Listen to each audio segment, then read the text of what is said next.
Son las 20:08. Cada uno sigue con nosotros. Agradezco mucho al embajador de España, el embajador López Dóriga, que haya aceptado esta invitación. Embajador, bienvenido. Muchas gracias. Bueno, pues le pido por favor que nos cuente con esta decisión del Tribunal Supremo. Se cierra un capítulo, cierra, digamos, en la parte judicial, una crisis grave que ha vivido España, quizá la más grave de la etapa constitucional. Embajador.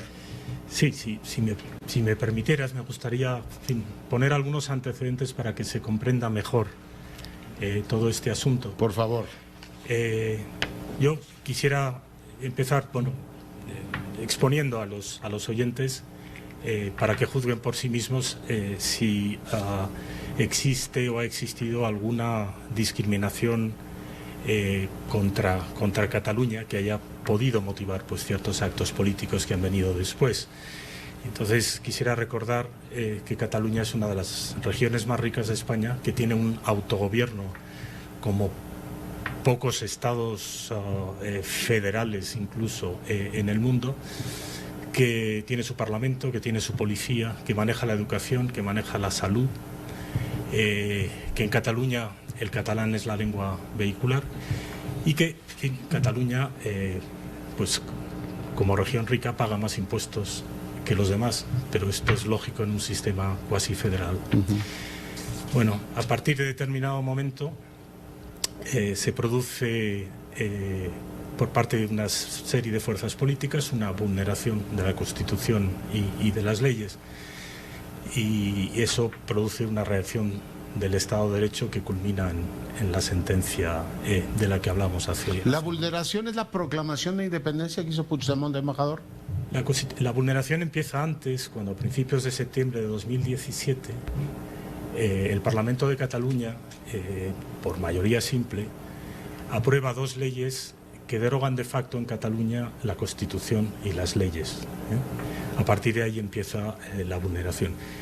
Y yo quisiera insistir en que vulnerar la Constitución no es vulnerar una ley, una norma vulgar, porque la Constitución es un pacto sobre la convivencia, sobre las normas de la convivencia. Y que violar cualquier ley es grave, pero esta es la ley fundamental. Es la ley en la que nos pusimos de acuerdo hace 40 años. Votada por los catalanes. Por una mayoría favorable del 90%. Ya. Y recuerdo, además, tiene el Estatuto de Autonomía. Veía hace unos meses un concierto de Lluís Llach, un gran cantautor catalán, y el grito en aquella época era amnistía, libertad, Estatuto de Autonomía, que es el que tiene, ¿no? Bueno, pues tuvimos amnistía, tuvimos libertad desde hace 40 años y Estatuto de Autonomía. Hay una violación entonces cuando efectivamente se convocan estos dos actos. Entiendo que la oposición no estuvo presente, ¿no? Cuando Carme Forcadell llamó a las sesiones. Quiero recordar además que estas leyes se aprobaron en 20 horas y sin presencia de la oposición. El Tribunal Constitucional determinó después que se habían vulnerado los derechos de la oposición en este caso. Y quiero recordar también que el Estatuto de Autonomía de Cataluña establecía que para reformarlo hacían falta los 2/3. Y todo esto se aprobó por mayoría simple. Ya. O sea, es efectivamente una vulneración. Después viene la declaratoria por parte de Puigdemont haciéndose eco del Parlamento de Cataluña, que eran una república, pero que a renglón seguido suspendían esto para abrir una negociación con el gobierno español, y esto el Tribunal Supremo lo ha entendido como un señuelo, ¿no? Un engaño al pueblo catalán. A ver, ahí lo importante es que las vulneraciones de la ley de la Constitución se habían producido ya. Entonces, ¿qué hace un Estado de Derecho cuando se vulnera la ley y la Constitución? Un Estado de Derecho reacciona. Porque en un Estado de Derecho la ley obliga a todos y nadie está por encima de la ley. Y es lo que ha sucedido. Se pueden defender todas las ideas, todo el mundo cabe ahí dentro, pero tiene que respetar la ley. Y de hecho no se condena. Que es el principio democrático fundamental. Claro, el tribunal no persigue las ideas, persigue a los que han cometido delitos. Y de hecho hay independentistas en muchas instituciones españolas, incluido en el Parlamento Central. que defienden sus ideas y las han defendido. Sí, Esquerra Republicana tiene diputados en Madrid. Sí, y el gobierno catalán pues está integrado por las mismas fuerzas políticas. Se pueden defender ideas, no se pueden vulnerar. Puede haber independentistas en Canarias, pero el tema es digamos, el respeto de las normas. Y en este caso se vulneró. El tribunal determina que incurrió en el delito de sedición y malversación el vicepresidente de la Generalitat. Así es. Sí, la sentencia está ahí, el tribunal ha estimado que se cometieron esos delitos, que se aplican los tipos penales a este caso. Ha sido un juicio para mí ejemplar, embajador, porque lo hemos visto por televisión. A ver, yo creo que el tribunal ha hecho los mayores esfuerzos para que fuese un juicio ejemplar, en efecto, y transparente, y por eso se ha televisado entero. Para que nadie pudiera tener dudas. Nuestro sistema, además, es muy garantista. El tribunal ha dictado su sentencia, tienen los condenados posibilidad de recurrir ante el Tribunal Constitucional y después en Europa tenemos en funcionamiento un sistema para garantizar que incluso los poderes judiciales nacionales están bajo supervisión, para evitar cualquier violación de los derechos humanos, que es el Tribunal de Estrasburgo. O sea, podrán recurrir al Tribunal de Estrasburgo también. Ya. O sea, ha sido transmitido con plena transparencia el proceso, podrán recurrir al Constitucional y después al de Estrasburgo. El tema del señuelo, el engaño, consiste en que las autoridades, o sea, el tribunal lo que vino a decir es que las autoridades, el vicepresidente, algunos de los consejeros, eran conscientes de que no era posible la secesión unilateral, que esto que llamaron la desconexión era un engaño al pueblo catalán. O sea, no podía darse respetando el marco del derecho, embajador. Claro, eso es lo que dice el tribunal, que fue una táctica para forzar una negociación. Está ahí suficientemente explicado, me remito a la sentencia. En todo caso, como digo, el Estado de Derecho ya tuvo que ponerse en marcha en aquel momento. El presidente del gobierno, el mismo día, pocas horas después de que se conocía la sentencia, hablaba nuevamente de generar las condiciones para una convivencia razonable basada en la ley. Sí, así fue ayer y hoy mismo la vicepresidenta del gobierno lo decía también en un diario mexicano. Lo que propone el gobierno es el diálogo para encontrar salidas políticas, pero el diálogo dentro de la ley. Y el presidente del gobierno decía algo que yo creo que es importante, que Cataluña tiene que dialogar con Cataluña. Cataluña es plural y no todo Cataluña es independentista, ¿no? Y ni siquiera, la mayoría lo es. Ayer publicaba La Vanguardia una encuesta precisamente sobre esto, el posicionamiento de los catalanes respecto a la sentencia. Entonces el gobierno de Cataluña tiene que gobernar para todos, el Parlamento tiene que representar a todos, y en ese proceso de reencuentro el gobierno español está dispuesto a ayudar. Ya.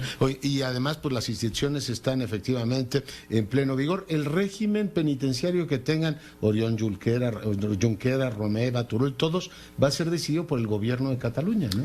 Bajo control judicial, pero así es. El tribunal, en una de las cláusulas de la sentencia, rechazó que los condenados tuvieran restricciones en los beneficios penitenciarios, es decir, que no pudieran disfrutarlos hasta haber cumplido la mitad de la pena.